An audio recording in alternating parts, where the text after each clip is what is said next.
Faly niravantsika rehetra ny ambassadeur ny Yahosoa Elia.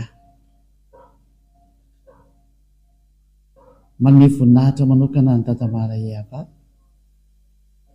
ary manome voninahitra ihany koa any Yahosoa.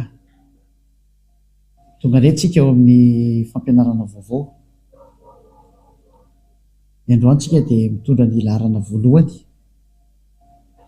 ny amin'izao andihana fampianarana izay ho aroso indray orinasa izao tontolo izao. Ny rary soantsika etra samy hotahina soasady eo am-pandenesana izao fampianarana izao, ary dia miantso antsika rehetra andao hiaraka anaraka ny teny, anaraka ny fampianarana. Ny lohateny moa dia hoe Iava no ny tenandry anaran'ilay Andriamanitra Abrahama, ary ny ankoatran'izay zany dia tsy izy ny dikan'izay, izay no porofontsika eto indray. Dia matoa koa fa samy faly-dontsika ato an-tokantrano ato hiaraka sy hiaina hijery ny fampianarana ny mamarina ny anarany hoe Dada Iava, Iava. Voalohany indrindra aloha zany Andriamanitra Abrahama zany,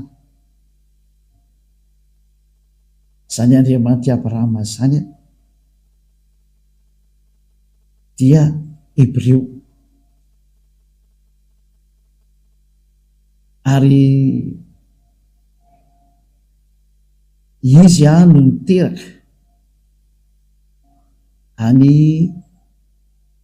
Ismaël sy Isaka, ary avy eo nefany Andriamanitra io na Elohe eo amin'ny Israelianina, izay ny dikany Andriamanitra zany Elohe amin'ny Israelianina, dia nanao fanambarana fa any amin'ny taranaka makany amin'ny Isaka no ahafantarana anazy, any izy no mandeha. Ka mbola tsy hiditra eo aloha tsika, fa aleotsika aloha hijery an'ilay hoe iza ilay anarany, dia izay tsika vao hijery hoe iza daholo no mahalala anazy taorianan'izay izy nahafantatra azy izay. Dia hitantsika fa ny farana tany amin'ny Moshe io fahalalana anazy io. Moshe na hoe Moizy ozy ny sasany, na hoe Moses ozy ny sasany, na hoe Mosa ozy ny silamo, dia hiaraka ho jerevantsika daholo ary ny teny nambarana io Abrahama io sy Moshe mikasika amin'ny anarany. Mialoha izany aloha zany dia hijery datitsika hoe tany amin'ny taona firy no nisy zany Abrahama zany aloha, ary tany amin'ny taona firy no nisy zany Moshe zany aloha, satria nanonona anarana tokoa zareo mianaka ireo, satria azo lazaina hoe zafikely lavitra be mihitsy zany Moshe zany, zany hoe mety taranaka any amin'ny fahadimy any ho any angambany io Moshe io. Raha ataontsika hoe maka taona hoe eo amin'ny 100 taona eo zany sala taona tamin'izany dia maty, dia any amin'ny taranaka fahadimy misy an'izany ary Moshe zany taorian'ny Abrahama. Ka hojerevantsika aloha zany, ndaontsika naraka kely tantara hoe tamin'ny taona firy nisian'izany i Abrahama sy Moshe zany, satria izy no niaraka tamin'io Andriamanitra io voalohany, ary nanonona ny anaran'io Andriamanitra io mihitsy zareo. Dia aloha jerevantsika hoe tany amin'ny taona firy nisy azy, ary ao anatin'ny boky inona no misy amin'izareo. Dia hojerevantsika hoe ny boky misy azy aloha mazava ho azy fa boky ny Israelianina zay, ary io dia efa tany amin'ny taona moins 2000 tany ho any, raha ny exactitude dia eo amin'ny hoe eo moins 1800 eo ngambany izy io. Andao no jerevantsika kely araka ny manampahaizana moa fa samy mahafantatra ny tantara araka ny sary misy hoe tamin'ny taona firy ny existe zany ataontsika Abrahama zany. Hoe jerevantsika kely somary hijery kely tsika aloha hoe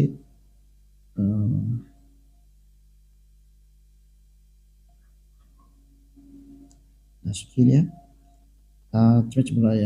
jerentsika ataontsika miadana mihitsy.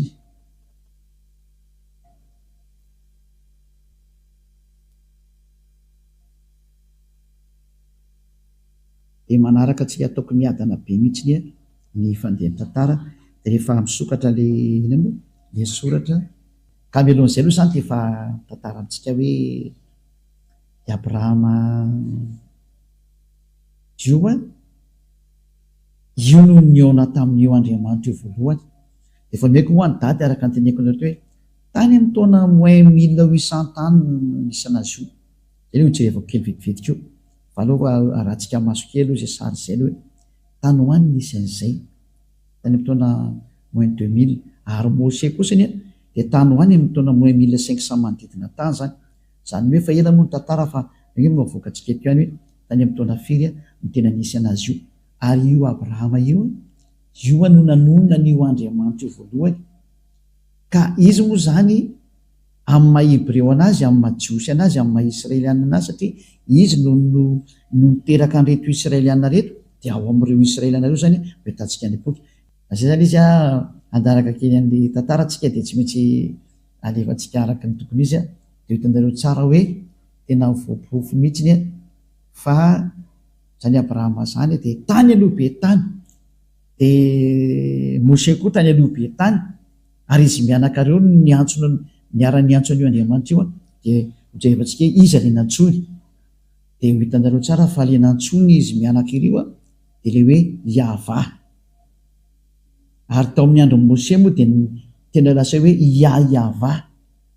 zay. Zany hoe tena mipetraka tsara mihitsy zany le anarana hoe io Yahva io no raha ny Andriamanitra Abrahama io le tsy tia fahotana ary tsy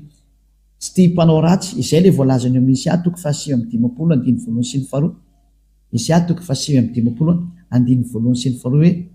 indro ny tanany avatsy fa mavonjy ary ny sofiny tsy ladalovana fa mary. Isia moa zany dia manana n'Andriamanitra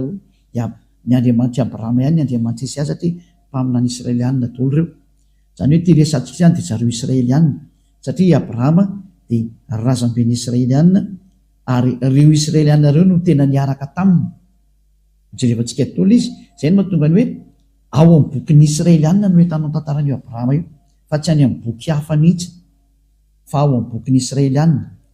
Samy maniry tia hita daholo sy tia hainy daholo tsika rehetra zao dia aloha jerevantsika hoe iza ny tena anaran'io Andriamanitra Abrahama io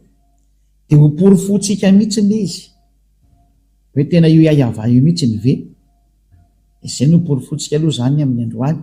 Dia tsy misy mahafantatra an'io Andriamanitra io fa tsy Abrahama dia Mose. I Mose moa zany nantsony hoe Moïse na hoe Moses ozy ny sasany na hoe Mosa ozy ny silamo. Dia izy ihany koa nanonona n'izay anarana izay hoe Yahva zay. Jerevantsika daholo zany zay. Ka nidirantsika ho Mose dia tsy maintsy hijery ny taranak'i Abrahama antsika hoe nakaiza ny tenin'io Andriamanitra Abrahama io. Niala avy amin'ny Abrahama izy dia nakaiza dia hitanao fa niala avy amin'ny Abrahama izy dia nakao amin'ny Isaka araka ny teneniny. Ary ny mahafantatra n'izany tantara ny teneniny zany dia mbola zareo Israelianina ihany satria i Mose daholo no nanoratra n'io tantara rehetrarehetra nataon'i Abrahama io. Mose zafikeliny zany dia izy no nanoratra anazy zany dia tonga teo amin'izay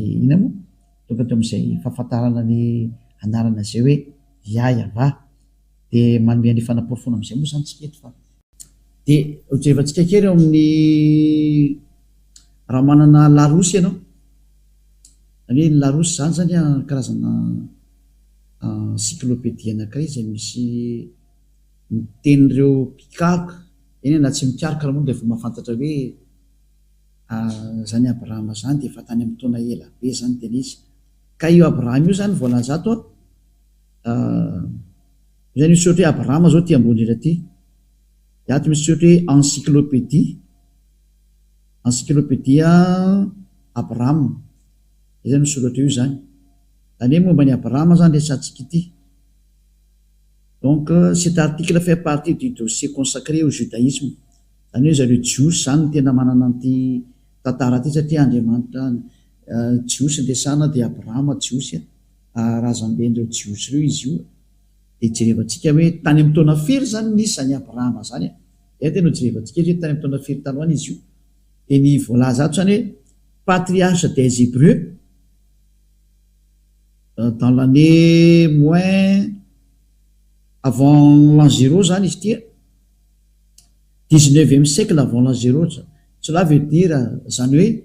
tany amin'ny manodidina ny moins 1900 moins 1800 tany hoany zany ny année nisy an'zany Abrahama zany zay raha zamben'ny jiosy na ny israelianina tany amin'ny taona moins 1900 tany hoany. Misy moa manome précision mihitsy ny sasany am'ireo ohatra ny hitantsika amin'izany ohatra ny sasany zao ato amin'ity zareo mpanoratra ity hoe tany amin'ny taona moins 1812 tany hoany. Ary ohatra ny hoe jerevantsika ty sary ray ty dans le calendrier hébraïque, la tradition juive s'appuie sur le Midrash Seder Olam Rabbah qui fixe la naissance du patriarche en l'année 1948 après la création, soit 1802 avant l'ère chrétienne. Zany hoe talohan'ny l'an 0 zany dia tany amin'ny taona moins 1812 talohan'ny l'an 0. Zany sary anankiray hitantsika ohatra mba lamina kely le sary keto Valérie fa hotana be mihitsy le sary ato tena olana be mihitsy le izy zay sary jerevako reto moa zany tesako zany fa tsy ny sary eny mitokantranonareo any de mba mijery sary koa za eto. Dia eo zany ny filazana zany tao anatin'le encyclopédie Larousse teo dia samy laza fa tany amin'ny taona moins 1900 tany hoany daholo zany na nisinzany Abrahama zany tany zany hoe tsy misy talohany. Dia inona zany ny fiantsoana io Andriamanitra io Abrahama io ny Andriamanitra ny anarany ao amin'ny bokin'ny Jios, satria ny Jios no manana an'io boky io zay le hoe Sefer Torah des Juifs. Ka ny Sefer Torah zany dia ny boky nosoratan'ny dadabe Moshe, ary ao anatin'izay boky zay no misy ny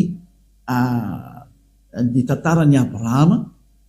satria izy no tany amin'ny taona moins 2000 tany hoany zany moins 2000 moins 1900 eo zany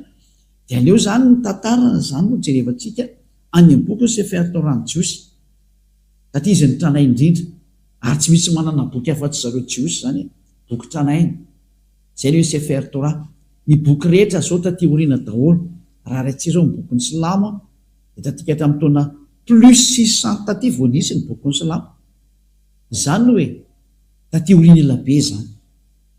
mbola taty oriana nateran'ilay mpaminany farany israelianina, satria ny mpaminany farany israelianina dia ny prophète Yahoshua no anarany. Le dernier prophète des Israéliens s'appelle Yahoshua. Any hoe ny mpaminany farany israelianina dia Yahoshua. Ary io le hoe tany amin'ny l'an 0 moa nametrahan'ny olona anazy. Io lay novain'ny olona hoe Jesosy Kristy na hoe Jésus Christ, zay c'est un faux Dieu. Ce n'est pas un Dieu grec, ce n'est pas un Dieu des Israéliens. Tsy andriamanitry ny Israeliana io fa andriamanitry ny Grika niforoporon'ny olona, fa tsy andriamanitry ny Israely zany io. Zay le izay. Ka taorinan'ny l'an 0 zany vao ny Islamo no nanoratra ny bokiny, ka noho izany zany taraiky be le izy. Tsy maintsy ny zavatra original tany aloha no jerevantsika ny marina, zay tany amin'ny taona moins 2000 hitantsika tao anatin'ny rehetra zay nahokaronao io dia amita foana hoe manodidina tany amin'ny taona moins 2000 moins 1900 teo foana na moins 1800 farafa zay manome daty aloha. Fa ny tenenina zany dia hoe izy no tena tranainy indrindra. Aza atao tsara mikariko an'izany ndraiky ariko azy ianao, fa eto moa zany dia efa misy manome hoe tany amin'ny taona moins 1812 tany hoany na dia repli tena hoe mba ngeny tena nikariko zany. Ka azo atao ny karoka an'io fa tsika tsy dia karoka ny dietrety fa hoe io ny tranainy indrindra ny mahalala an'Andriamanitra zany. Tsisy afaka maly an'izany tsika. Ary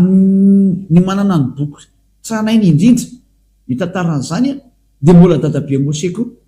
na i Moïse na Mosa. I Abrahama moa zany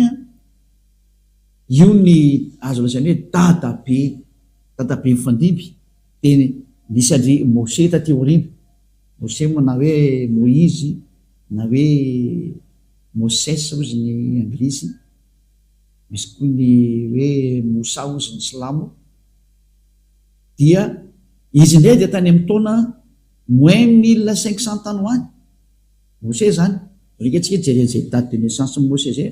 atsika approximative andray izy aloha jerevantsika tandray aloha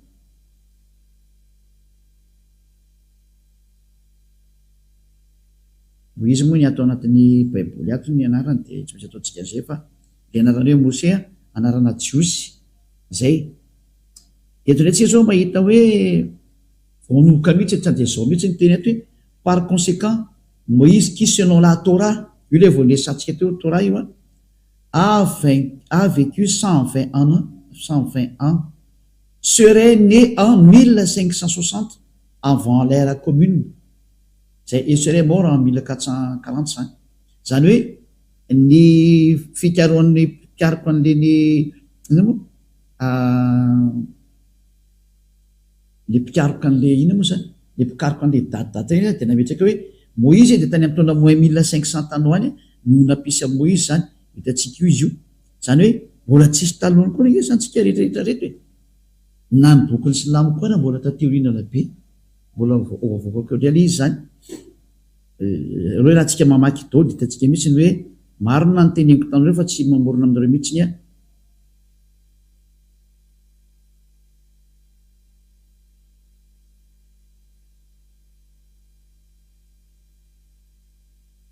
i databe Moïse ndray zany a de araka ny volateo tany amtaona moins 1500 tany alohan'ny l'an 0 zany dikan'izay ny tena nisiny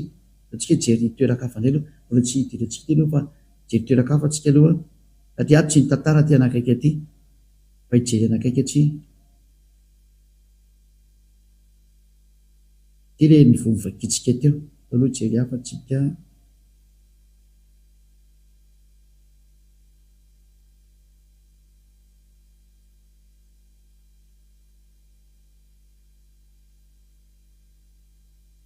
mbola tsy mahitatsika aloha fa nareo ikariko kely any le hoe manome-polo fanareo zany hoe tany amin'izany daty manodidina zany mihitsy ny a ny daty naterahan'ny Mose zany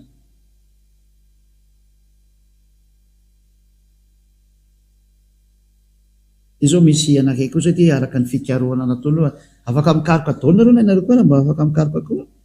de ny ty ndray zao ato a na ny dididina tany amin'ny araka ny fijerevana moa zany tsy hitako ny mety teo izy ty portrait de Moïse non Moïse ben Amram de la tribu de Lévi zany hoe taranaka ny Levi izy zany naissance tany amin'ny taona moins 1280 tany ho any any hoe fanakaikiky tany moins 1250 moa zany zany hoe Mose zany a sy Abrahama de samy tany aloha be tany daholo tany moins 1900 ny dadabe eny de ny zanany ndray taty amin'ny taona moins 1500 normal zany satria taoriana zany moa de nisy le hoe fitondrana zanak'Israely ho andivy tany Egypta mandrily teo amin'ny 700 taona teo ka raha ny 1900 anatsorana ny na 1700 teo zany na 1800 anatsorana ny 500 de manome ny 1200 eo zany raha tany 1800 na 1700 manodidina any nasorana 500 ny elanelana de 700 na 500 taona manodidina akoatrany ererana fotoana ohatrany hoe ny date de naissance tena réel de ty misy erera kely misy marge de erera kely fa le tranainy ny tena resantsika hoe lay tena hoe efa tranainy be de mazava fa reo ny ela indrindra ka tsisy manana daty marina anarana marina afa-tsy reo efa tranainy reo ary eo anatin'ny Torah-ny Jiosy mihitsy no misy an'izay zavatra zay ary ny bokin'ny Jiosy no atao hoe Sefer Torah reo ny boky tranainy indrindra zany hoe tsy misy manana boky tranainy indrindra mikasika an'io tantaran'ny Abrahama io afa-tsy ny bokyny soratan'ny Abrahama sy ny bokyny soratan'ny Mose zava ny anjareo moa zany rovantsofina de fa Mose ny tena nanoratra ny rehetra am'izay de hitatsika am'izay fa reo ny tranainy indrindra raha ijeandrayntsika ny bokyny Silamo zany na musulmane de hitatsika fa taty amin'ny taona plus 600 vao nisy zay boky zay zany hoe efa taty oriny ela be zany no zany zany tsika zany tsy maintsy mijery ny famarinana tsika satria famonjena de hoe mamonjy olona tsika, aiza ny fomba hamonjena olona dia miteny marina dikan'izay. Tsika je sady tsy mamorona mihitsy nefa boky foana no resatsika hoe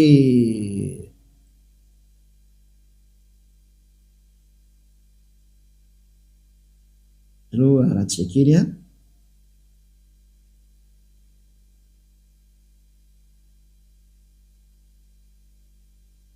Eto zany amoaka ny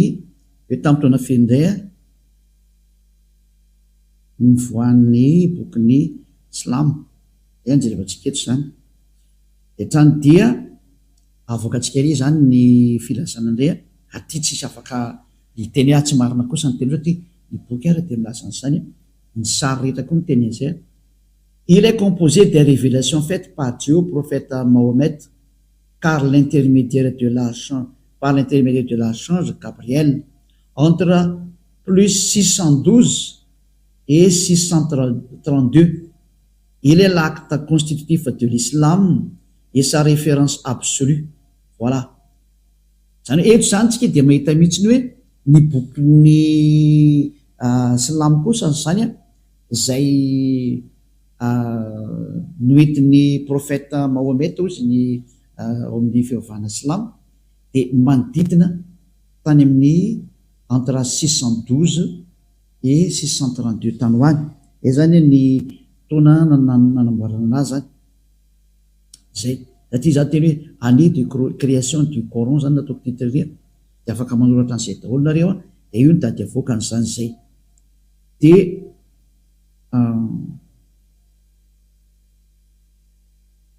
ty ndray misy mbola fanazavana anankiray. Quand est sorti le Coran,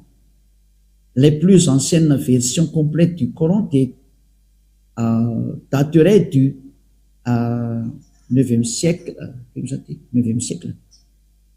siècle. Des fragments très rares pourraient remonter à la fin du 7e siècle ou du début du 8e siècle. Zany eto koa zany dia misy milaza indray hoe somary tatika hatramin'ny taona moins 600 taty ho any daholo zany le izy. Zay ny tena tiantenina zany. Zay ary izy nanoratra ny Coran voalaza ato mihitsy mazava teo fa anatin'ny bokinareo any daholo zany. Dia ny voalohany dia tany moa zany dia ilay mpitarika anazy evankilisika tanareo tany dia tony anisan'ny mpanoratra tony dia ny kalifa Abu Bakr tany amin'ny taona 1632-1634. Reto zany efa ilay mpanoratra taty aoriana fa ny créateur an'ilay izy dia efa hitantsika taloha tarikatra hoe ny prophète Mahomet no nanoratra an'izany Coran zany, ny bokin'ny Coran zany tamin'ny alalany fanambarana zany mazava ho azy Gabriel archange, anjely Gabriel zany raha mijery. Dia tany amin'ny taona 1612 sy 1632 tany ho any zany. Dia mazava ho azy zany fa raha izay sary nresantsika teo zay dia ny manana ny tranainy indrindra ny amin'ity resaka Andriamanitra Abrahama ity, satria moa ny Silamo koa miteny hoe Andriamanitra Abrahama. Ny azy moa teny hoe Ibrahima ny anaran'ny zareo ndray, fa Elia miteny hoe Abrahama satria ilay izy tany amin'ny bokin'ny Jiosy no nahitana anazy voalohany dia ny Jiosy nanona hoe Abrahama, dia zany hoe ilay Andriamanitra Abrahama zany dia tena i Abrahama mihitsy. Zay no anaran'izay. Ary satria moa samy miaraka milaza fa samy miteraka ny Ismaël sy Moïse ireo na i Mose Isaka samy miaraka niteraka ireo dia mitovy ihany zany le izy ny dikan'izay sary io, satria i Abrahama dia niteraka ny Isaka sy Ismaël tokoa. Dia izay mitokontsika hoe miveritsika ny amin'ilay anarana original dia ilay nitenen'ny Mose ary tenen'ny Abrahama dia ny Andriamanitra Abrahama sy Mose zany iza eto jerevantsika amin'izay ary any ny Sefer Torah. Ino atao hoe Sefer Torah? Ny bokin'ny Sefer Torah dia ny boky tranaindrindra ny soratan'i Mose. Zay natao hoe Sefer Torah, boky nosoratan'i Mose io. Ary boky nosoratan'i Mose io ao anatin'io ny tantaran'i Abrahama, ary atin'io ny tantaran'i Mose niarahany tamin'ny Andriamanitra sy ny niarahany tamin'ny reto Israelianina reto. Ka raha vao mino Mose ianao zany dia mino ny Abrahama dia tsy maintsy jerevantsika ny tantara original araka amin'ny bokyny jiosy ny Sefer Torah satria io ny écriture tany amin'ny taona moins 1200 moins 1300 tany hoany ohatra zay koa ny Abrahama tany amin'ny taona moins 1800 1700 manodididid tany daholo arakaraka ny daty moa tsy dia tsika tsy miadihevitra hoe firy ny exactitude ny daty fa ny jerevantsika hoe iza ny trandray indrindra fa aka mahatranaina zay dia mety efa tsy haintsony tena original hoe tamin'ny taona firy mariny ity fa ny jerevantsika dia hoe iza ny tena le livre le plus ancien any iza ny tena hatrany indrindra fa any no hitantsika ny fahamarinana dia mazava zany fa arak'izay nomeko antsika teo dia misy référé amizantsika zany amin'ny bokyny jiosy ny Sefer Torah ny jiosy alantsika re jerikely ny eto hoe Sefer Torah raha misy ato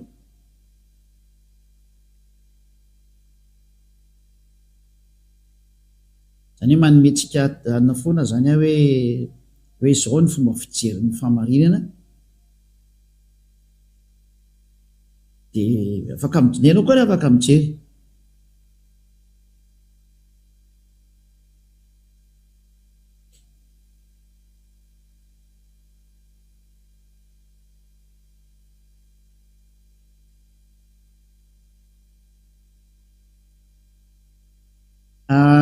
ty ny Wikipédia ny Sefer Torah ty efa tsika ampidirina le Sefer Torah en hébreu livre de Torah ou plus exactement rouleau de Torah en pluriel Sifrei Torah est une copie manuscrite de la Torah ou Pentateuch, le livre le plus saint et révéré du judaïsme. Io zany dia milaza mihitsy hoe ny Sefer Torah dia ny bokyny jiosy ilay tena tany aloha tranainy indrindra zany zay ny tena tenena am'izay sary zay zany araka ny voalaza ato zany dia ao anatin'eo zany moa ny teny nambaran'ny Moshe livre de Moshe na atao hoe Pentateuch zany production d'un Sefer Torah io ambany indray selon la juive un Sefer Torah ou Sifrei Torah est une copie du texte hébreu des 5 livres de Moïse c'est le Pentateuch zany zay ka eto zany lay atao Sefer Torah zany dia lay boky 5 soratan'i Moshe zay le hoe Pentateuch zany zava-tsara am'izay ohatsika rehetra zany hoe ny Sefer Torah zany misy ny original ny boky ny soratan'i Moshe le tany amin'ny taona moins 1200 na moins 1300 tany alohan'ny l'an 0 io zany tranainy indrindra mazava ho azy zany fa raha ijery ny anarany Andriamanitra Abrahama zany tsika dia ijery ny anarany araka ny bokyny Sefer Torah ny jiosy io ary tsika manana to Eliam manana mandao jerevantsika tolany hoe nanonona an'io anarany tokoa ve Abrahama ny anaran'io Andriamanitra io dia iza ny anarana nytonon'ny Abrahama satria zareo ny tranainy zany zany hoe zay tateoriana zany mazava ho azy fa tsy azo considérena ny antony raha mahita ny original ve ianao tsy le hoe makany ny original automatika nge zany ka rehefa ho any amin'ny original tsika ny anarany Andriamanitra marina original dia aloha zay nytonon'ny Abrahama sy Moshe no jerevantsika iza ny tonono zareo araka ny Sefer Torah ny jiosy satria mazava be hoe livre en Torah dia soratan Moshe hitantsika io le Pentateuch zany io livre de Moshe io livre de Moïse any atao hoe Pentateuch zany io misy an'io entre parenthèse mangamanga io livre de Moïse na Pentateuch zany hoe ny Pentateuch zany soratra Moïse zany hoe ny boky 5 Genesis Exodus Numérie Leviticus ary Deutéronomie zay moa zany livre soratan'ny Moshe zany fa misy ny tantaran'ny Abrahama kosany misy ny tenin'ny Abrahama teo amin'ny bokyny Genesis ndao tsika ary hijery ny tenin'ny Abrahama raha ny antsoan'io Andriamanitra io izy dia iza le nantsoiny araka ny bokyny jiosy atria dia mahay an'izany daholo ny rehetrarehetrany amareko fa zany tsy misy fanaratsiana n'iza mihitsy zany tandremo fa zany Elia zany dia mpamonjy olona ary mpanavitra olona dia misintona ny olo hoe andao hitodika any amin'ilay tena Andriamanitra marina, mamonjy, manala ny fahotana ary tsy tia fahotana, satria ny objectifn'io Andriamanitra Abraham io dia manala olona fahotana ary mametraka olona rendre quelqu'un parfait, zany hoe atao zay atonga olona anankiray ho parfait. Ary tia Andriamanitra Abraham toy communauté zay anarana hoe Yahva ho jerevantsika, dia lasa parfait ny olona miaraka aminy. Ary tia olona miresaka aminareo ty ny parfait voalohany eto ambonin'ny tany Elia. Raha tsy avy zahay antsonareo hoe ndao hiaraka amin'ny Andriamanitra Abraham zay tena maro io, fa zay miaraka aminy tena lasa parfait rehefa avy eo ndao hiaraka aminazy zany. Zay ny anton'izao famonjena zao, satria io Andriamanitra io dia parfait. Raha tsy avy izy miteny hoe za tsy hiaraka amin'ny mpanota, tsy mila olona non parfait izy zany, tsy mila olona tsy tanteraka izy zany, fa ny ilainy dia olona tsy manota intsony. Ary zao Elia mampianatra noho ny fampianarana zao dia mitarika sy mitonanao ho lasa ho tsy mpanota intsony, satria efa be dehibe ny tsy mpanota eto ambony tany zay miaraka amin'ny Elia. Ary ianao anisany hoantsolo, satria io Andriamanitra ny Abraham io lazaiko anao tsy tia mpanota zany io, tsy tia mpanota io. Zay no natonga ny mpamina ny Esaia amin'ny teny hoe tsy mihaino ny mpanota zany io Andriamanitra io, ary tsy mihaino ny olona tsy tanteraka. Ho resantsika daoly moa zany fa leo dia tsy kelikely aloha dia ho porofoko aminareo amin'izay olombela rehetrarehetra fa mpanota daholo rehetrarehetra reo. Na misy miteny ary any hoe zay tsy mpanota dia mbola mpandainga koa ianao, fa mpanota daholo nareo. Fa ny ateo tsy mpanota dia miantso ny Andriamanitra Abraham hoe Yahva io. Daholo jerevantsika raha ny tenin'ny Moshe mikasika ny dadabe Abraham zany vaketsika aloha amin'ny teny gasy. Lasa ilay teny gasy teo aloha merina kely ikaroka an'izy teo.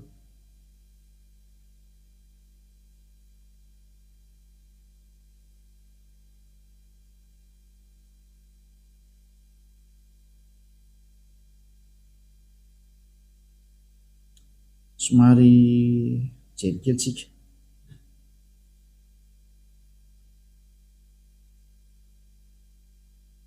Genesis zao 18 ataoko amin'ny teny gasy dia avy eo vadiko amin'ny teny hébreu. Genesis 18 zao vakitsika voalohany. Genesis 18. Ary nifindra ny teo izy ankany amin'ny tendrombohitra atsinanan'ny Betela, ka nanorina ny lainy teo anelanelan'ny Betela tao andrefany Sihay tao atsinanany, dia nanorina na altara teo koa ho an'ny Yahva izy, ka niantso ny anarany Yahva. Tsy izy io fa i Abraham io resahany teo niantso ny anarany Yahva i Abraham zany. Ray zay. Genesis 13:4. Genesis 13:4. Dia tao amin'ny tany izay nisy ilay altara nataony tamin'ny voalohany izy, ary dia niantso ny anarany Yahva teo Abraham. Ny Abraham zany dia niantso an'ilay Andriamanitra tamin'ny hoe Yahva. Dao tsika ry jery an'io anarany tokoa tsika amin'ny teny jiosy, satria ty zao ohatry ianao teny gasy ange fa sy teny hébreu. Dao vakitsika ary ny teny jiosy zany, dia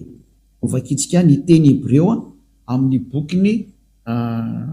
Sefer Torah jiosy. Amaky an'ity zany tsika zao.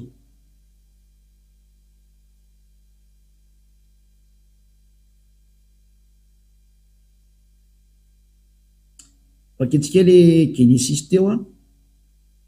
Genesis 13:4. 13:4 angamba izy teo. 13:4. Ty zao anakaiky fotsiny dia efa ampy antsika zany ty zao. Eto tsika ilay hitan'ilay anarana hoe Yahva. Voilà. Eto zany ny teny hébreu ilay rangitra koa dia hito ilay Yahva zao hito. Izy aleo alaiko sary dia hitanareo. Alaiko sary ilay izy. Opiako sary kely dia avy teo dia transferiko aminareo amin'ny eto ihany, fa tsy mandeha lavitra koa fa eto ihany. Hitanareo amin'izay ilay izy. Ity zao ilay inona moa? Ilay Yahva zao ty. Io. Ilay matotsika menamena. Io. Ity zao ilay Yahva ty, io zao ilay anaran'ny Andriamanitra ny Abraham io Yod Vava He. Io zany ilay anarana io. Ataontsika maitsomaitso eto ambany eto. Ohatrany tsy dia tsara. Matsatsotsatra ilay soratra fa tsy manino. Io zany ilay anaran'ny Andriamanitra Abrahama dia hito ny famakinana azy eto zao. Aloha alefantsika amin'izay dia ampidirina. Eo tafiditra dia vakitsika amin'izay. Dia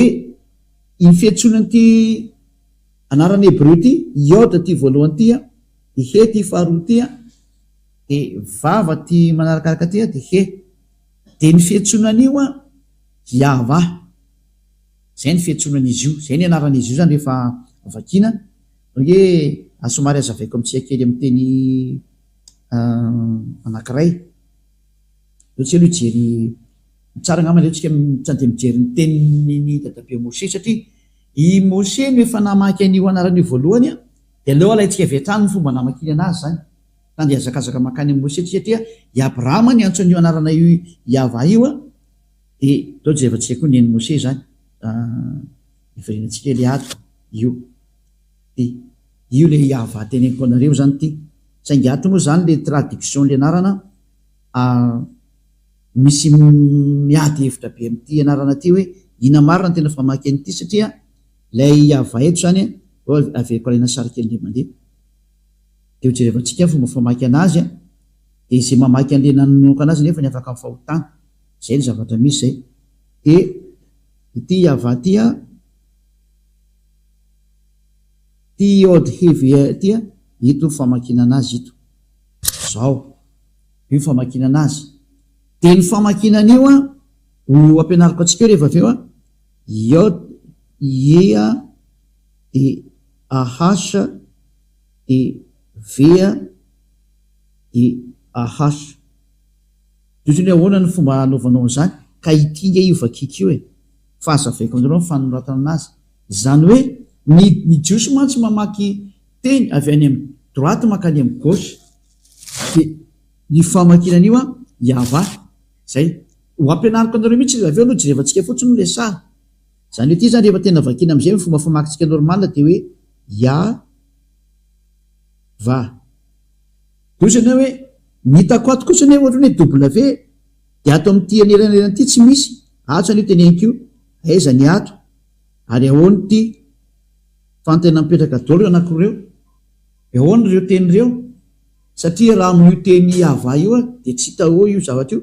Dia osiko mantsana hoe andao ho jerevantsika daholo ny dikany ary aloha, ho ampidiritsika le mandeha zany iny dia tafiditra any iny aloha dia ndao antsika hijery ny dikan'ireny. Ndao tsika hiverina makany amin'ny Mose indray. Dia izay tsika vao hiverina etotsika makato amin'ity teny dadabe Abrahama ty. Ho any Mose tsika aloha. Dia rehefa hitantsika ny tenin'ny Mose dia voavakintsika amin'izay io. Ahoana ny famakina n'ilay anarana Yahva teo zany ndao vakitsika indray ny bokin'ny Mose zany. Izany misy anazy indray ary hatramin'ny bokin'ny Exodus, ny dikan'ilay Genesis aloha amin'ny teny Hebreo dia Bereshit. Bereshit ny anaran'ny Genesis amin'ny teny Hebreo. Dia ndao tsika ary hijery amin'izay le Genesis fe misy teo bokin'ny Mose ao amin'ny Exode. Bokin'ny Exode moa dia Shemot amin'ny teny Hebreo. Io izy io Shemot amin'ny teny Hebreo. Dia ty Shemot ty zany amin'ny teny Hebreo Exodus amin'ny teny hafa firenena, amin'ny anglais Exode amin'ny teny frantsay. Dia vakitsika indray ny Exodus 15:2 fa ato i Mose no nanona ny anaran'ny Andriamanitra zany. Exodus 15:2. Dia hitantsika le forme le Iôda sy E teo fa sady mampianatra anareo zany eto ny fomba famakina le teny Hebreo no mamantatra hoe iza marina ny tena anaran'ilay Andriamanitra Abrahama, ny fiantsonana n'ilay anarana. Dia alefako amin'izay tsikelikely, alefako en général aloha dia hidirako tsikelikely amin'izay. Dia aza matahotra fa hainao amin'izay mamaky an'io rehefa avy eo. Tily izy le zany le teny Azy Vizimrat Ya. Ty moa zany ny transliteration amin'izy Azy Vizimrat Ya. Ka ity Ya ty zany no jerevantsika hoe iza ny tondroany ty Ya ty. Fa ty Ya ty zany ny anaran'ny Andriamanitra Abrahama, satria io nomeny voninahitra zany. Ty ny netsony ty Ya ty ty le nantsony Abrahama zany ty tandemeko atsika eto ny tsolo zany a ty le nantsony a de inona famaky an'ity ty le forme hitatsika teo zao tsika trasy kely izy a fa ty tsika manomboka mamaky teny a de mazava be aminareo amizay izy rehefa avy eo ty le anaran'le Andriamanitra Abrahama zany io Yod C de inona famaky an'io de ny famaky an'io a zao tsika aloha lefa tsika any a inona famaky an'io a zao lefa tsika any satria averitsika tazomina io rehefa avy eo a de averitsika indray mandeha inona famaky an'ity a de mamaly an'izay indray a ny famaky an'ity teny ty a de itikatra ty ny famaky anazy ty ty io donc alaiko sary indray aloha hoe de averiko aminareo alevako tsikelikely ho de amizay nareo maraka tsara ity ny famaky anazy a ny famaky an'io a de ity io ary tsy hovaina zany ny dikan'izay raha vao mahita le forme eo de sesantsika de ny famaky anazy zay de alefatsika any iny zany a de ho ampianariko anareo zao ny dikan'iny ataoko amin'ny tableau nakaiky satria efa ampianariko any nareo de mampianatra andreo za nahitatsika nyty forme ity de zay vao maky an'le teny anglais rehefa avy eo satria mamaky an'le teny anglais tsika rehefa avy eo hoe ty ny anarany ty zany a misy Yoda de hea de vava de he ozany ahoana ny afantarako an'io anaran'io ka amaky an'izay tsika avy eo tena anarany izy io de nahita nefa antsika ity forme ity forme ty hitatsika teo ty forme ty hitatsika ty forme ty fa ity forme ty a de vakina hoe zay hitatsika teo zao vakina hoe ty forme ty zany le vao nyvakitsika teo zay satria tsika nahita ty forme ty hoe Yod de he de ny vakina hoe io noho izany zany ny famakina an'ity voalohany ty zany dikan'izay a eo avakitsika ty voalohany ty hoe Yod C ty de ty zany vakina hoe zao de alaitsika sarindray iny aloha ho azy nandray antsoratra hoe ny famaky an'io voalohany io satria hitatsika tamin'le forme tao amin'ny dadabe Mosè le namaky an'ity forme ty hoe ity forme ty a de ny famakina an'ity de mazava zany averitsika fotsiny izy a mba tsisy erreur le teny a ny famaky an'io atsisy afaka mamaly an'izany satra hitatsika ke le hoe teo a de ny vakiny dadabe Mosè hoe le izy de tsy misy olo afaka mamaly an'izany koa tsy marina zany hoe iarahantsika ny tateo ngely izy ary mbola ivelina atsika alaiko sarindray iny zany dikan'izay de primitsika any a fa vita aloha zany anakiray iny de iny a de fa lansany izy iny zay zao lasa iny zay ao andray ny famakina an'le faharoa inona le faharoa kay ty ndray le faharoa ty ny faharoa ty tandemeko ry de avy eo vao maky an'le anarana amizay ty zao aloha ngamba zany de vakitsika izy my strength amin'ny teny anglisy io zany hoe am a force and song ary hirahirako zany and he's become my salvation ary izy de lasa famonjena he is my zany izy no Andriamanitro and I will prepare him an habitation de aranamboatra fitoerana ho anazy zany hoe ity ty zany no Andriamanitra ny jiosy no anarany ito moa sao de tena mazava be mihitsy izy eto hoe io ambony io na hoe Yod he de io ny Andriamanitra ty ambany ty dikany de Andriamanitra zany izy my zany hoe amin'ny jiosy zany ny Andriamanitra ny jiosy de antsony amin'ny anarany hoe lay Yod sy he mazava be zay tsisy dina hevitra tso fa de efa mazava ny teny dadabe Mosè hoe ny fiantsonan'io de ina indray ny fiantsonan'lay anakiroa farany teo zany ao tsika hiverina indray ary any aloha verina indray tsika amin'ilay ato ihany ka de amin'lay anakiroa farany indray tsika zany ito indray atsika efa nahitan'le forma hoe Yod C saingy ato indray moa nataony hoe Yahweh nefa antsika teo vao nahita mihitsiny hoe ato amin'ity transliteration ty de tsy Yahweh mihitsy ny virena voan'le katolika romane hoe Yahvé ozy ny katolika romane satria ato amin'ny transliteration dia iavany fiantsonana azy ato zany alentsika sary ndray la izy misy ndray moa teny hoe iao aho io fa tsy iava zany eo vakitsika indray la izy hoe disy koa zany sary zany fa ny famakinan'io a fiatsika indray mandeha la izy oray ny famakinan'ity a reo fiatsika alaina sary indray mandeha fa voakitika la izy teo de zao araka nampianariko anareo azy zao oke izy ataotsika ty zao izy a ty zao le soratra zao de ny fandikanan'io zany a ity akaikiny eto ty any ity voalohany ty fa hitatsika fa iaty efa mivakitsika teo ia ny famaky an'io de ahoana indray raha ny famakinan'ity faharoa faranyity le ato zany ty faritsaty azy moa gauche vers la droite a de ahoana ny fanoratana an'ity le vava sy vava lavalava ehe ahoana indray ny famakinan'io de ny famakinan'io zao zareo a de W A H de eo le natonga-dola amiteny hoe oa fa tsy hoa ny famaky an'io fa va amy jiosy ny jiosy de mamaky an'io hoe va ohatsy refa tsika aloha zay teny zay hoe aiza manamarina fa amy jiosy ny W a de ve ny famakinana azy andreo ndray tsika jery ino moa karazana encyclopédie akaiky amin'ny Wikipédia ny jerevantsika anazy a somary jery taratra an'izay ndray tsika zany ndreo tsika jery kely taratra an'izay sary zay moa voatikako sa mbola ao apidiko izy a de ndreo tsika jery encyclopédia mitantaran'izay ino moa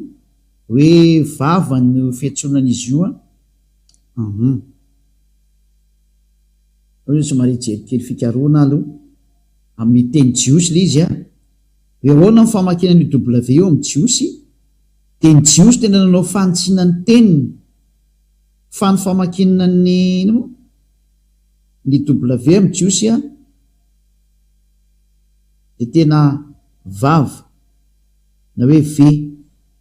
ny famakinana azy ho jerevantsika ato la izy a fa hitako la izy zany azonareo ampidirina am'izay ity a dia Wikipédia na te Wikipédia moa zany de ny mpikaroka maneran-tany manam-paiza maneran-tany zay mpanao ny fikarona mombany amin'ny teny amin'ny chiffre amin'ny lettre hoe ahoana fomba famakinany W izy zareo a de ny famakinany W izy zareo a ty tany amin'ny taona moins 200 tany a ary zareo Soferim Jiosy no noratra an'ity Sofer Jiosy de hoe Sofer de le mpanoratra ny Sefer Torah ena to hoe Sofer amy zareo de reto mpanoratra ireto a no nanao fanambarana tany amin'ny taona moins 200 io hitatsika io tany amin'ny taona moins 200 tanoany talohan'ny l'an 0 taloha zay reto hoe BCE io zany talohan'ny le BCE io zany l'an 0 consideran'io a de talohan'ny l'an 0 zany ny daty a moins 200 de namoaka fanambarana ny jiosy maneran-tany tany amin'ny taona moins 200 tany fa ny famakina ny lettre W amy zareo a de tsy W hoe o fa ve ny famakinan'io any amy zareo any ary tsisy afaka iady amiko izy ny tompony teny a de tsy anao hafa firenena kory ny andeha maly an'zareo fa adalàna zany aty izy koa manana ny cultureny ary manana ny civilisation zay hitatsika eto zany lay vava ty zao ny lettre vava teo ndesatsika teo hoe vava ny anara izy io amy teny hébreu a de mampiandra le teny hébreu de mamay mamaky teny hébreu tsika tany de mahafantatra hoe marina ny teniny Elia ambassadeur-ny Yahosoa fa tena ve ny fiantsonan'io io zany le vava lettre hébreu izy io atao ambonitsika mahita hoe akitsika Israel description of that followers pronunciation of moderne standard Israel hébreu zany hoe ty zany ny fanitsina ny teny hébreu zay ny disoiny olona de nahitsiny zareo zany hoe filazana description zany ny filazana ny fitenenana mikasika ny prononciation araka ny fanitsina moderne standard ny teny hébreu zay prononciation zany izy ty io mazava-be so ohatra hoe prononciation io raha tsy mety ingitsy anao dia efa nazaveko tany hoe ny fanononana ny teny hebreo araka ny fanononana hebreo anazy standard mihitsy moa ny filazana azy Israel hebreo io lettre hebreo zany izy ty Israeli hebreo any hoe teny hebreo zany izy tya dia nanao fanambarana ny hebreo zany fa tsisy afaka hiady aminazy fa izy manana ny tenino ay ohatra ianao zao malagasy manana fomba fitenino eno ka rehefa zareo azy idiranao ny fiteniny mahafantatra ny tokony ataony amin'ny teniny izy ka rehefa izy namoaka teny fa makinay io dia tsy idiranao lalina zay fanazy zay ary zay olona nanaraka an'izany tsy pitenenany zareo zany ka nandeha mahitsy tahaka ny Eliatra dia miteny izy zao ny famaky an'io dia tsy manota intsony zay miaraka amin'ny Andriamanitra Abrahama io zay mantsy ny objectif lasa olona tanteraka tsy mety manao ratsy intsony satria mahafantatra le anarana marina rehefa hainao le anarana marina dia tena tsy manota intsony ao aorianan'izay eo le lettre vava dia io le soratra vava hitantsika io dia io le hitantsika fiteneza vava dia fomba fanoratana fanonana io izy ve azy ny vogue zany hoe ve ny famakiny izy io zany ato mantsy ny prononciation ato ambony ato hitanao tsy prononciation approximate western european equivalent zany hoe mitovy amin'ny fiteniny européenne ka ny européenne rehefa mety hoe vogue dia vogue ny fiantsony anazy c'est un lettre V donc io zany ny fiantson'ny lettre vavy amin'ny teny hebreo araka ny nanonany Abrahama sy Moshe anazy dia V ny fiantsonana an'le W iny fa tsy WO ohatra ny nataon'ny sasany fa tena V direct mihitsy raha izay jery encyclopédie anakaiky indray tsika aloha Wikipédia anankiray satria hitantsika izy fa Wikipédia io eo ambony io hébreu alphabet wikipedia.org eo ambony io zao hitantsika tsara wikipedia.org zany zay hébreu alphabet dia mazava tsara anao zany fa resaka alphabet tya araka ny alphabet hébreu dia jery indray tsika Wikipédia anankiray indray araka n'izay sary zay jerevantsika indray ato ambony ato mbola misy Wikipédia anankiray izy ty koa zany tany amin'ny taonina mbola tany amin'ny -200 ihany koa ty ary izy ty izy dia navoaka an'zareo tao anatin'ny système photo kananiana phéniciana ramiana ary hébreu zany hoe ity fanononana ny teny hébreu ty zany dia avetsika tsara eto alphabet hébreu lay ty araka ny Wikipédia foana iry ambony hoe wikipedia.org eo amban'le hoe Andriamanitra Abrahama eo wikipedia.org any hitantsika eo zany hoe teny jiosy zany izy ty dia l'alphabet hébreu zany tena alphabet consonante zany hoe abjad dia ato ambany eto am'izay tsy zany ijery am'izay hoe tany amin'ny taona -200 talohan'ny l'an 0 indray nisy izy io dia hojerevantsika indray ny fanononana azy tamin'izany fotoana zany dia ahoana ny fanononana ny lettre V dia anao jerevantsika ato indray izy ny fanononana ny lettre V ry zareo dia ty indray le vavy ty io le vava WAW dia ahoana ny fanoratana anazy ny fanononana anazy io V mivaravara be io fanononana anazy V dia ndao hoe jerevantsika ato ambony ato hoe phonème ny phonème zany dia son an'le izy mihitsy ato hoe phonème hoe rehefa miantso an'io nom io anao dia ohatra ny ahoana ny nom io dia hoe V tena V mihitsy V fa tsy hoe O fa V va zay izay le hoe napetrany ato zany ny phonème izy io V mivaravara be io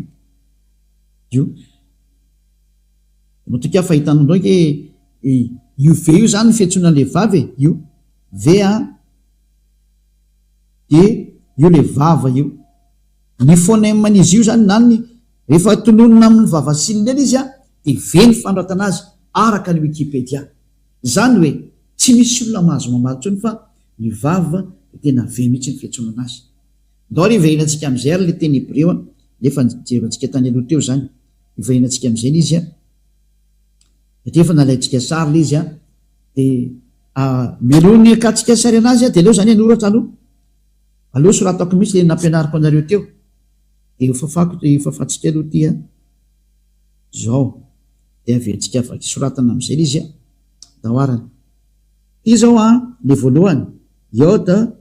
de ny famaky an'ity ozy ny jiosy le voalohany ity zany tia toko eto ambany eto zany ny famaky an'ity de ty zany de ny famaky an'ity ahasy zay ny famaky an'io toko tsotsotra mihitsy izy donc zany rehefa tambatra le izy de tena hosoratatsika amin'ny normal de lasa mivadika hoe ya soratatsika eto am'zany hoe ya zany ny famakinan'io ya zay mazava zay io zany ny dadabe Moshe ny antso an'io de tsy azonao lavina fa rehefa mahita an'io forme io anao zany de ya ny fihetsiny dadabe Moshe an'io de tindray tsika ary am'le W aloha ratsika sary ty aloha de rehefa tsika any iny de efa afaka mijery an'iny nareo rehefa avy eo de rehefa tsika any iny zany io le ya fa tafiditra amoaka sary ndretsika zany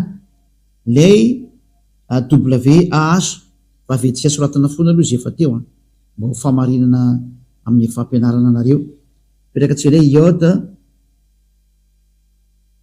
de hea de vava de he ahoana ny fanonana an'ity de tsika teo nahita tsara fa ny nanonona ny zareo Hébreo an'io de nataony hoe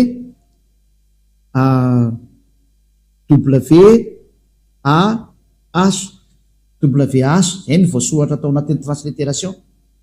de ny Hébreo nametraka mihitsy ny fanonana an'ity ve ty vohitatsika teo mihitsy ataotsika maintsomaintso tsara mihitsy ity ozy izy ny famakina an'ity dia v noho zany zany rehefa mamaky an'ity zany tsika de lasa hoe v de a de h zany hoe ny famaky an'ity zany dia va ataotsika normal am'zay satria tsika mamaky de gauche vers la droite normal de va zany dikan'zay va atambatsika am'izay arany satria ny famaky an'ity ozy ny Hébreo va de apitsika an'ity am'izay eo anoloanany ity nefa ny famakina an'ity ozy zareo Hébreo de atao hoe ya grec ah ya de rehefa tambatsika zany ny ya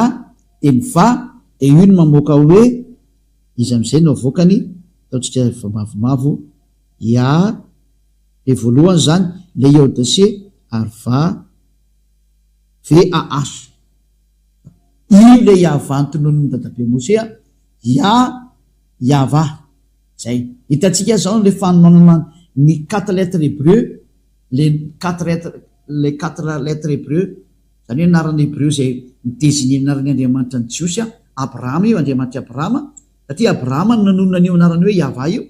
de ny fanonana an'le lettre hoe iode he vava he ozy ny Hébreo de yava ny fanonana an'io de tsy misy hafa firenena mahazo manova an'izany satria zareo tompony no miteny an'izay dadabe Abrahama ny antso an'io Moshe ny antso an'io de ny anaran'le Andriamanitra manala ny fahotanany Jiosy mahatonga le olona tanteraka ary tsy manota intsony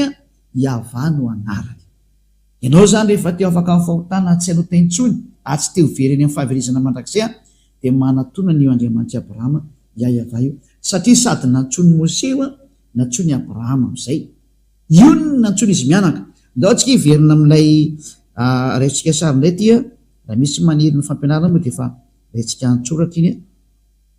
efa tsika ny any iny zany verina am'izay tsika zany am'le tena soratra Hébreo dao ary Exodus chapitre 15 verset 3 Exodus chapitre 15 verset 3 zao ndray moako zany ny fandehan'le teny eto zany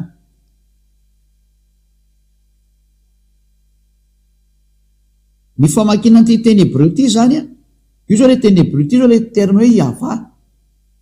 yava de jerevantsika ina mivakin'io teny io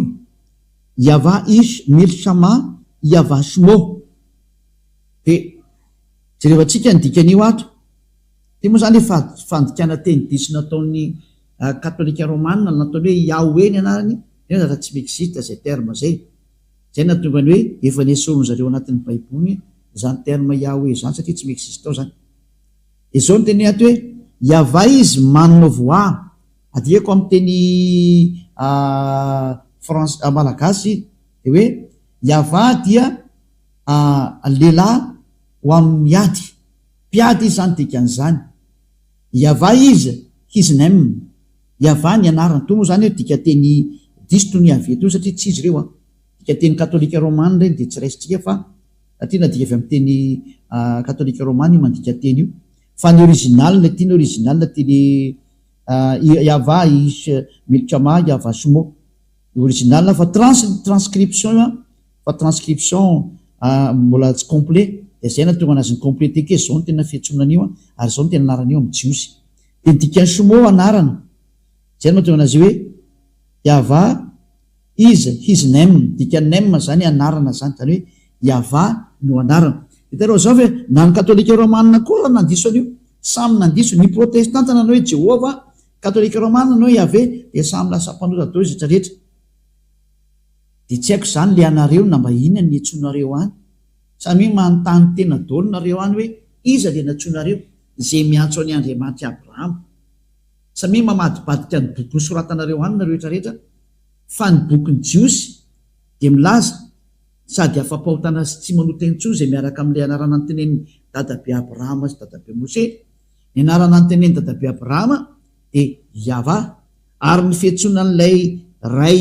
anaran'le ray amin'ny voalohany hoe Yodsie de hoe Ya de zay no mahatonga ny anaran'ny io Andriamanitra Abrahama io hoe Yava ary zay niantso an'izany anarana zany de lasa tanteraka daholo ary lasa tsy mahay manota intsony ary zay ny planio Andriamanitra io tena izy ho lasa tsy mpanota ny olona ho lasa tanteraka ny olona ho lasa olo marina le olona tena manana ny fiainana manak'izay anjaranao zay maheno anary aloha za zao mieritreritra mbola hanompo Andriamanitra tsy izy venao mbola hanaraka Andriamanitra diso anarana venao zay na tonga nanome an'le daty teo zay na tonga nanome an'le daty teo hoe jereva am'izay le anareo izy nantsonareo any nanome daty zao ho an'ny sefer torany jiosy momba ny Abrahama momba ny Mose de nanome daty koa de samy mandray resona am'zay satria samy nandiso daholo ingeny nareo olombelona rehetra nanome daty koa ny bokyny Silamo eo tany amin'ny taona plus 6 iny vao navoaka ny zareo de iza zany no anaranao raisitsika zany raha tena hivavaka marina ianao de valy raha tena hivavaka ianao andana miverina ny original de ho afaka mifahotany ianao tsy hanota intsony ianao ho lasa parfait ianao ary araka amin'io Andriamanitra Abrahama io ianao zay zany ny lesona atsika androany namantatra hoe iza le anaran'ny Andriamanitra Abrahama tena marina fa ny ankoatran'io de tsy izy daholo de mazava azy ny anaran'le Andriamanitra Abrahama tena marina dia Yava ary nantsoy ny Isaia io any amin'ny Isaia toko fa misy 24 aminy izy Isaia 26 mosa 24 tsy tadidiko tsara izy Isaia hoe natsoy ny Isaia mpaminany mihitsy izy io zay vako rahato le izy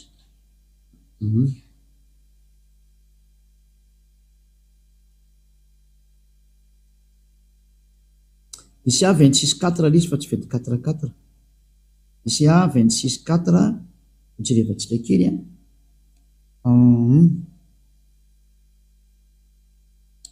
bokyny Isaia toko fa 9:20 de voateny ato mihitsiny araka ny transliteration sy ny phonème zany mazava azy miaraka amin'ireo Isaia 26:4 ao amin'ny bokyny Sefer Torany Jiosy Sefer Torany Jiosy ty vakentsika ity io izy io zany le rangotra koa ny jiosy io io lay soratra jiosy io fa tsika tsy andany antso rehefa misy dikateny to akaiky koa de aleontsika mandika an'le dikateny abitso va Yava adeyad kibia Yava io izy io fa mitambatra tsara io Yava tena mazava be mihitsy io tena ny anarany dada Yava zany de hoe Yava ary tena miaraka tsara izy io rahantsika mahita be nyvandravanao ge araisiko soratra hoe tena ny fiantsonana azy de tena atao hoe Yava mihitsy ny izy rahantsika nahita teo nao ke jevantsika tsara le soratra io tsika hoe ya zao ty de nitohiny ty Yava ito le soratra ito kade dasikely fa disitsika lo le to alefa am'izay tia any iny tafiditra any iny de ty le soratra zao tia io tanareo io i zao le ia ty ambony ty ambony ty zao le ia eo ampovoany io izy io de midina atao ambony satria droite vers la gauche de ty le toy ty iava ty ambany ty io zany le iava fa tena milahatra tsara mihitsy dao alaiko sary de mihinanareo de hitanareo tsara fa sao de hoe tsy hitanainga izy zany de ndao metsika hoe tena fiantsonana azy mihitsy ny hoe iava io zay ty zao le ia ty io le ia de ty ny toy rehefa avy eo io ny toy iava zay de hitanareo tsara fa tena anarana fiantsonana azy mihitsy le hoe iava ka zay ny anaran'le Andriamanitra Abrahama iavahanao anarany de matoka zany fa voaraintsika am'izay le hoe ny anaran'ny Andriamanitra Abrahama zay tonoiny dadabe Mose ary nomeny Elia teto am'izay ny fanazavana le anarana Jiosy zay tena mahatonga olona parfait ary non pécheur non sineur ane tsy manota intsony de zany anarana zany no antsoina hoe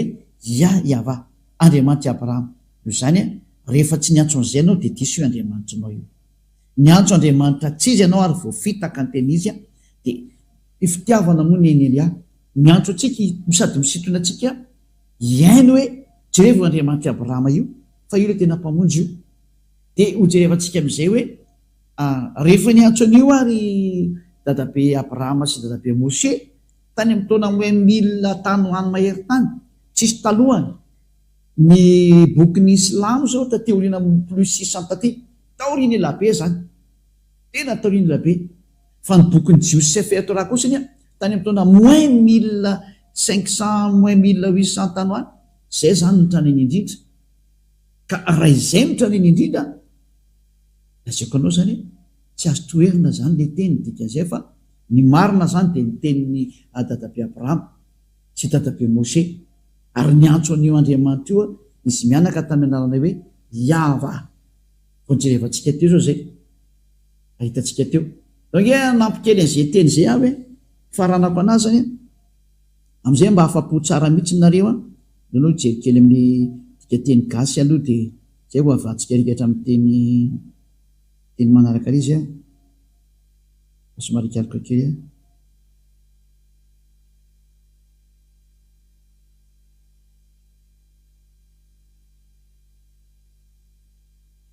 atao amin'ny aiza moa zany Genesis 21-23 ok tsika jeren'izay Genesis 21-23 zay Genesis 21-23 na hoe Bereshit moa zany filaza azy atao amin'ny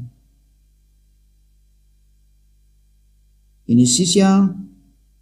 21-23 mbola toin'le teny teo apiko zany le izy Genesis 21-23 de hitatsika ato fa tena niantso narany Andriamanitra mihitsy izy amin'ny anarana hoe iava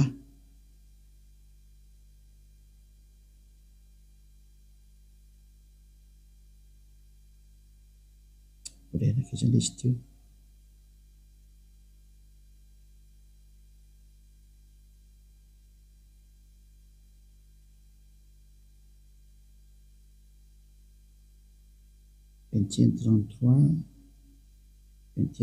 nijerevantsika fa tsy 23 nijerevantsika keny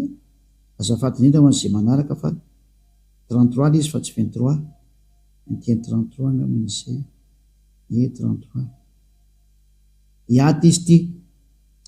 indray le rangotra koa ty de io no anaran'ilay Andriamanitra Abrahama zao io mipetraka io ampovoany io le iode he vava he io le alphabet hébreu iava zany anaran'izy io de hitantsika tsara hoe ao amin'ny Genesis 21-33 de mbola miteny mihitsy le Bereshit vahita Eshel biver shava vaikrasham bshem iava eloham elolam safady indrindra io le terme hoe iava foana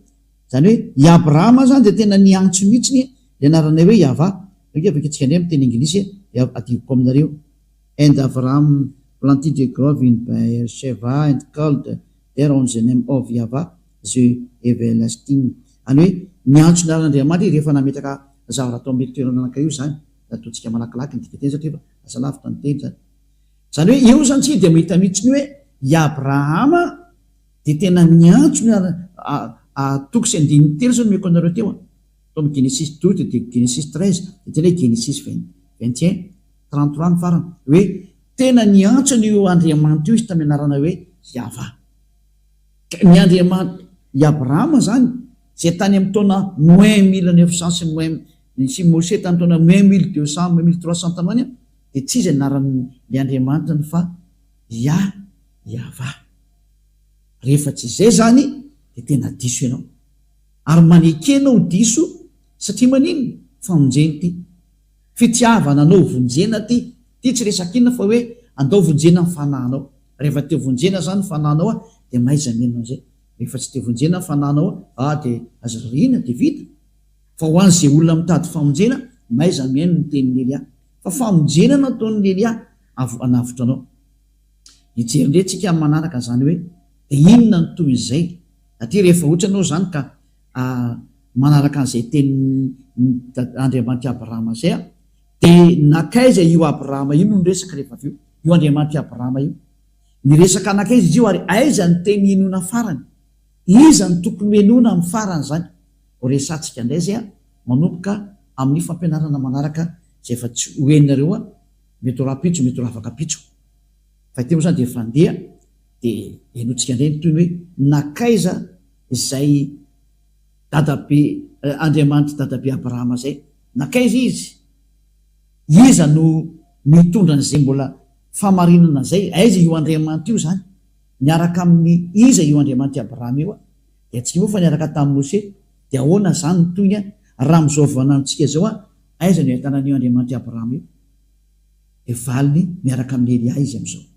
Dia zay zao toriko aminareo zao fa mandrapatonga aty amiko aty ho jerevantsika mihitsy ny famarinana ho alefantsika tsikekely fa tandroantsika zao mahita tsara mihitsy hoe i Abrahama dia manana le Andriamanitra ntsona mianarana hoe Yahva ary ohatr'izay koa Mose Yahva tao Mose moa nafatany hoe Yahva fa atao amin'ny Abrahama mbola Yahva ny etsony anazy fa atao Mose vao nataony hoe Yahva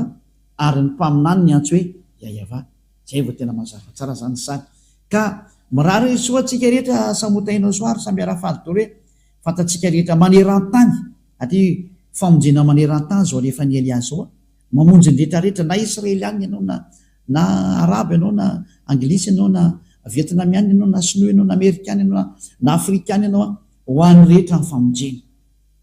Elia tonga amonjy, Elia tonga navitra, Elia tonga hitondra ny famonjena ho an'izay maniry ny hovonjena ary tsy anaiky tsony ho vonony devoly fa mba ho avitra amin'izay aza matahotra tonga ny famonjena antsika. Tsy misy tokony atahorana tsony fa velona zany Andriamanitra mahery Yahva zany ary zany ny maniraka ny Elia ankehitriny misolo tena azy mivantana Elia ankehitriny tongava ianatona ny dada Yahva ho famonjena ho anao. Zay ny tenin'ny Elia ary voninahitra ho an'ny dada malay Yahva, voninahitra ho koa an'ilay mpamina ny faran'izay ny rany resantsika mihitsy ny momba ny mpamina ny farany io ary ny mpamina ny faran'izay ny rany io dada malala Yahva io ny anarany dia Yahoshua. Ary ho jerevantsika mihitsy ny hoe iza io Yahoshua io ho tonga any mantsy tsika ahoana ny teny nambaran'io dada Yahva io,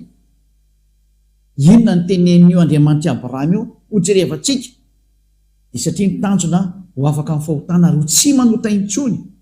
Ary ny olona hitanao mitoreto Elia, ilay olona tsy manota intsony eto ambony tany ary ilay olona tanteraka noho ny amin'ny fiarahany amin'ny dada malay Yahva andao hiaraka amin'ny Elia ianao. Voninahitra ho dada malay Yahva ary vavakitsika. Sotrapetsaka dada malay Yahva noho ny amin'ny teny izy nomenao fa ny teny nomenao tena fitiavana ary famonjena mampisaintsaina ny olona rehetra eto ambony tany hoe ho aiza ianao. Elia mangataka dada malay Yahva aza vela vonony devolontsony ny olona fa ampy zay be zay efa mahatoloana tsipondreony amin'ny elo any zay vonjeo ny olona dada malay Yahva zany ny angatany Elia amina hamonjy ny olona ary hanavitra ny olona ary iaino ny tenin'ilay mpamina ny farany izay mbola ho aza avy akoatra amin'ny tsipiriany mihitsy ny hatsarany zany mpamina ny farany zany Yahoshua manana dada malay Yahva maneho ny voninay tao sy ny herinao amin'ny anarany Yahoshua. Halleluja, amen. Dia mirary soatsika rehetra samotainao soa ho amin'ny fitoizany fampianarana amin'ny manaraky ndeha veloma tomboka.